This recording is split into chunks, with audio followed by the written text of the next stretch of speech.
আসসালামু আলাইকুম রহমতুল্লাহি ওবারাকাতু। প্রিয় শিক্ষার্থীরা, কেমন আছো তোমরা? ভালো নিশ্চয়ই।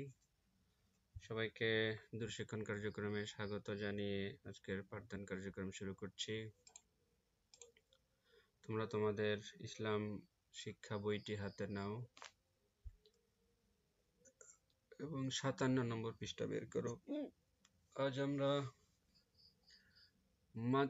মাদ এর হরফ এবং মাদের পরিচয় শিখব। মাদের হরফগুলো কিভাবে পড়তে হয় সেটা শেখার চেষ্টা করব। প্রথমে আমরা শিখে নেব মাদ কাকে বলে। আরবি শব্দের কোনো হরফ তাড়াতাড়ি পড়তে হয়, আবার কোনো হরফ দীর্ঘ করে টেনে পড়তে হয়। দীর্ঘ করে টেনে পড়াকে মাদ বলে। মাদ কাকে বলে? আরবি শব্দের কোনো হরফ তাড়াতাড়ি পড়তে হয়, আবার কোনো হরফ দীর্ঘ করে টেনে পড়তে হয়। দীর্ঘ করে টেনে পড়াকে মাদ বলে। আমরা সহজে বলতে পারি যে মদ অর্থ টেনে পড়া বা টানিয়া পড়া। মদের হরফগুলোকে একটু টেনে লম্বা করে পড়তে হয়। কিভাবে আমরা সামনে দেখি। তার আগে আমরা দেখব মদের হরফ কয়টি। তো আমরা জেনে নিতে পারি মদের হরফ হচ্ছে তিনটি। মদের হরফ তিনটি, ওয়াও, আলিফ, ইয়া। মদের হরফ তিনটি, ওয়াও, আলিফ, ইয়া। আমরা এর আগে শিখলাম মদের হরফ টানিয়ে পড়তে হয়, টেনে পড়তে হয়। এখন শিখলাম মদের হরফ তিনটি। এখন আমরা শিখব কিভাবে মদের হরফ টেনে পড়তে হয়। মদের হরফের ডান পাশে, মদের হরফ যদি আলিফ হয় তার ডানে জবর থাকবে। মদের হরফ যদি ওয়াও হয় তার ডান পাশে পেশ থাকবে। মদের হরফ যদি ইয়া হয় তার ডান পাশে জের থাকবে। আমরা বুঝতে পারি জবরের বাম পাশে খালি আলিফ মদের হরফ। জবরের বাম পাশে যদি খালি আলিফ থাকে তাহলে এই আলিফকে টেনে পড়তে হবে। আবার পেশের বাম পাশে যদি জজমওয়ালা ওয়াও থাকে তাহলে এই ওয়াওকে টেনে পড়তে হবে। আবার জেরের বাম পাশে যদি ইয়া থাকে তাহলে এটাকেও একটু টেনে পড়তে হবে। কিভাবে টেনে পড়বো আমরা খেয়াল করি। তোমরা তোমাদের বইয়ে খেয়াল করো, দেখো আমরা দেখতে পাচ্ছি বার উপরে জবর আছে, এরপরে বাম পাশে একটি খালি আলিফ আছে। তো এখন এটাকে আমরা কিভাবে টেনে পড়বো খেয়াল করো। আমি টেনে পড়ছি। বা আলিফ জবর বা, বা। এর আগে আমরা পড়ছিলাম বা জবর বা। এখন বললাম কি বা আলিফ জবর বা। একটু লম্বা করে বললাম না? তোমরাও পড়ো। বা আলিফ জবর বা। এরকম ভাবে বা ওয়াও পেশ বু, বু। এই যে একটু লম্বা করলাম, এটার নামই হলো মদ। বা,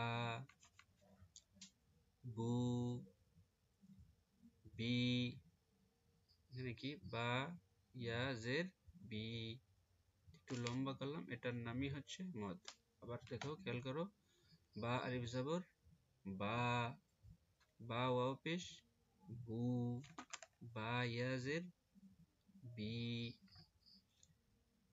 এই যে এখানে মদের হরফ হচ্ছে আলিফ, এই কারণে বা একটু টানলাম।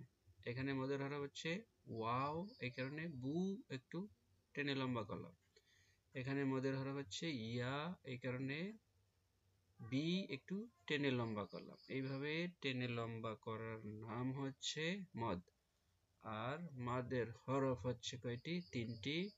আলিফ, দেখো খেয়াল করো, আলিফ, ওয়াও, ইয়া।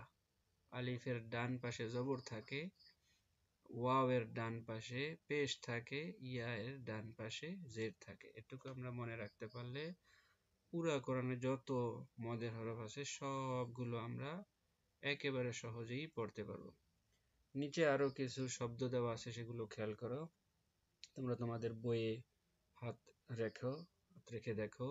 আমরা দেখতে পাচ্ছি শিন, শিনে জবর, বামে খালি আলিফ, জবরের বাম পাশে খালি আলিফ, মদের হরফ। এই শাকে একটু টানাইতে হবে। কতটুকু টানাবো দেখো, শিনের উপরে আরেকটি চিহ্ন আছে, এরকম চিহ্ন থাকলে এটাকে 4 আলিফ পর্যন্ত লম্বা করে দেবো, অনেক লম্বা। যেমন আমি লম্বা করছি, খেয়াল করে শোনো। শিন আলিফ জবর শা, হামজা জবর আ, শা আ, শা আ। মদের হরফের উপরে আবার ওই চিহ্নটা থাকার কারণে এটাকে 4 আলিফ পর্যন্ত লম্বা করতে হবে, মানে 4টা আলিফের সমান লম্বা করতে হবে। কিভাবে? শা আ। তারপরে দেখো সিন ওয়া পেশ সু, উপরে চিহ্ন আছে আবার বামে হামজা, এই জন্য এটাকেও 4 আলিফ লম্বা করতে হবে। কিভাবে?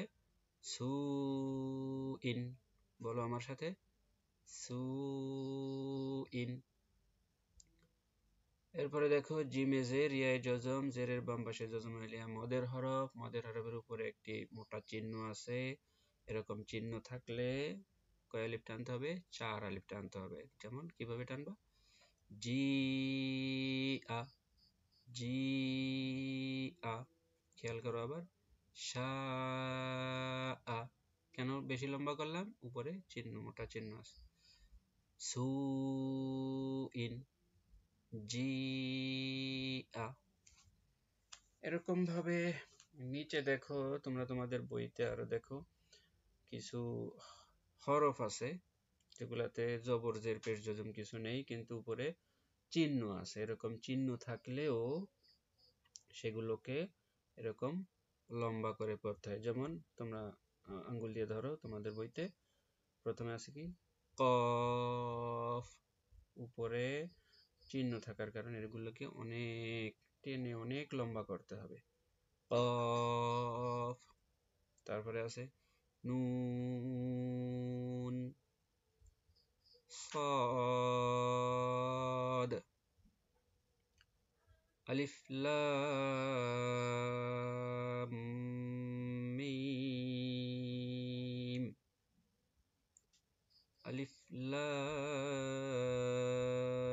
রা,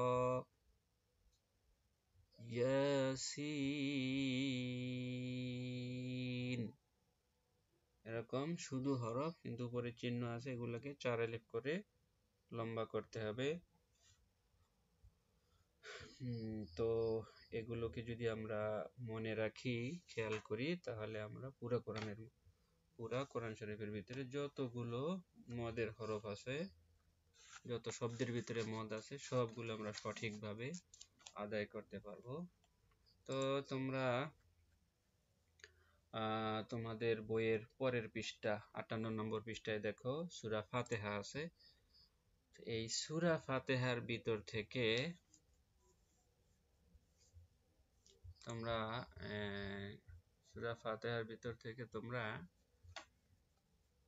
এই মদের হরফগুলো বের করবে। কে কয়টা মদের হরফ বের করতে পারো? কয়টা আলিফ আছে যার ডান পাশে জবর, কয়টা কয়টা ওয়াও আছে যার ডান পাশে পেশ, কয়টা ইয়া আছে যার ডান পাশে জের হয়। এরকম এগুলোকে গণে গণে বের করো, পরবর্তীতে আমাকে বলতে হবে। এরপরে এই সূরা ফাতিহার মধ্যে যেই মদের হরফওয়ালা শব্দ আছে, এরকম 5টা মদের হরফওয়ালা শব্দ লিখে আমাকে পরবর্তীতে দেখাইতে হবে। তোমরা তোমাদের খাতায় এখনই বের করে সুন্দরভাবে লেখো। তো সবাই ভালো থাকো। আসসালামু আলাইকুম ওয়া রাহমাতুল্লাহি ওয়া বারাকাতুহু।